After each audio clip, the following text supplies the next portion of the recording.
Cette victoire de Justine à Sochi a pris racine en 2010 aux Jeux de Vancouver, quand elle a vu sa sœur Chloé terminer 5e de l'épreuve des bosses.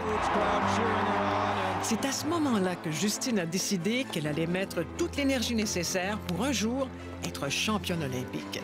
Beaucoup de gens ont entretenu le même rêve sans succès. Pourquoi elle a réussi? J'ai toujours eu cette fougue, ce feu en moi qui adore l'adrénaline depuis toujours, depuis que je suis jeune. Quand c'était là qu'il fallait que je performe, OK, mon focus, on dirait, il se ramenait vraiment encore plus serré, encore plus concis. Puis c'est vraiment là que j'étais capable de délivrer mes meilleures performances.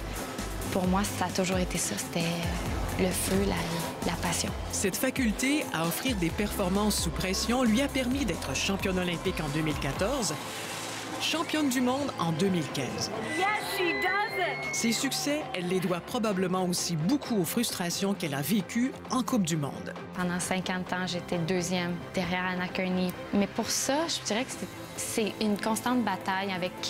C'est pas envers les autres, mais c'est envers toi-même. Il faut que tu te battes pour être meilleur que la version de toi hier. Il faut que tu te pousses, il faut que tu te concentres encore plus loin. Malgré son tempérament de battante, l'année 2017 a été plus complexe pour Justine.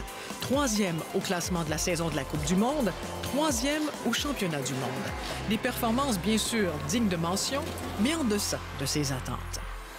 Après tout ça, je me dis, je suis fière de moi parce que j'ai pas lâché. À tous les jours, je me levais, je me battais jusqu'à la fin. En même temps, j'ai l'impression en dedans de moi que c'était ça qu'il fallait qu'il m'arrive pour que je rebondisse.